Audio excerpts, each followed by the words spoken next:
মেয়েদেরকে খুশি করা না সবচাইতে একদম ছোট ছোট ব্যাপারে তারা অনেক বেশি খুশি হয়ে যায়। যেমন একটু বাইরে যেতে পারলে, একটা ফুল পেলে, এর চাইতে বেশি আর কিছুই লাগে না। তাই আজকে বাইরে আমি কোথায় গিয়েছিলাম, কি কি কিনেছি সবকিছু দেখাবো আজকের ভিডিও। আসসালামু আলাইকুম, hi everyone, welcome back to my YouTube channel. আজকে আমি দুপুরে খাওয়া দাওয়া করে বসে গিয়েছিলাম, আর আমাকে সে একটা ফুল দিয়েছিল। ওই ফুলটা আমি অনেকক্ষণ মাথায় দিয়ে বসেছিলাম। আমার না ফুল পেলে অনেক বেশি খুশি লাগে। ছোট্ট একটা ফুল পেলেও আমার খুব খুশি মনে হয়। তারপরে আমি একটু নেল পালিশ লাগাতে বসেছি।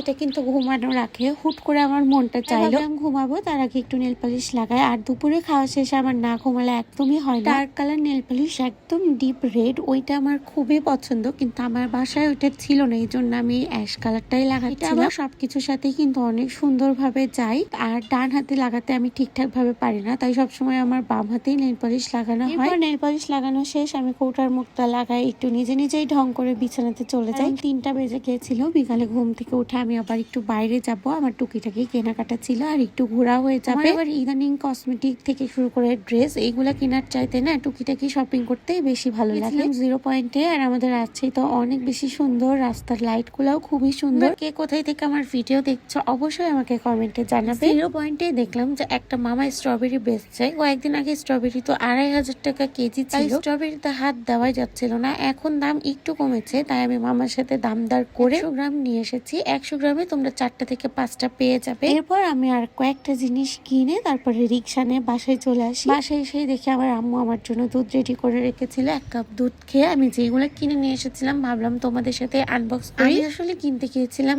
এই পাপড়ি গুলা। এটা দিয়ে আমি আজকে অনেক মজার একটা ডিশ বানাবো। আজকে আমি যে খাবারটা বানাবো এটা বানানো খুবই সহজ, আর এর আগে আমি একদিন বানিয়েছিলাম, সবাই অনেক পছন্দ করেছিল। ভাবলাম যে আরেকটা বানিয়ে ফেলি। আর সাথে নিয়ে এসেছিলাম আমার জন্য একটা কোয়েল পাখি। কোয়েল পাখি এটা আস্ত ফ্রাই করা ছিল। আমাদের রাজশাহীতে 0 পয়েন্টে 2টা ভাজা পোড়ার দোকান আছে, একটা হচ্ছে পুরাতন আর একটা হচ্ছে দুইটাই যেহেতু পাশাপাশি, তাই অনেকে চিনতে পারে না যে আসলে কোনটা। যেটা মিষ্টির দোকানের সাথে শাহজালাল ব্যাংকের পাশে ওইটা হচ্ছে পুরাতন আর অথেন্টিক ভাজা পোড়া পাবে। আর যেটা পর্দার দোকানের সাথে পাশে ওইখানে কিন্তু অথেন্টিকটা তোমরা পাবে না। আর যদি একদম টেস্টি ভাজা পোড়া খেতে চাও তাহলে পুরাতনটাই নিও। কয়েকদিন ধরে ঠান্ডা লাগার জন্য ভয়েসের অবস্থা খুবই খারাপ। তারপরে আমি কোয়েল পাখিটা দেখছিলাম। এটা দেখতেও না অনেক কিউট, ভেতরে একদম মাংস দিয়ে ঠিকঠাক ভাবে রান্না করা ছিল, একটুও কাঁচা কাঁচা গন্ধ আসছিল না। আমি তোমাদেরকে একটু ভেঙে দেখাই। ছোট ছোট রান ছিল। দেখো মাংসের ভেতরটা একদম ঠিকঠাক ভাবে সেদ্ধ হয়েছে, খুবই নরম, উপরেরটা একদম ক্রিস্পি। লবণও ঠিক। আর অসুস্থ হয় বা ঝাল ঝাল খেতে মন চায় তার কিন্তু এটা খুবই ভালো লাগবে। তোমাদের কার কার কোয়েল পাখি ভালো লাগে অবশ্যই কমেন্টে জানাবে। খাওয়া দাওয়া শেষে আমার বোন বানিয়েছিল বিটের জুস। এটা খেলে কিন্তু স্কিন খুবই সুন্দর থাকে। তোমরা সকালে খেতে পারো, এটা আমি আজকে খেয়েছিলাম। তো আজকের মতো ভিডিও এখানে শেষ।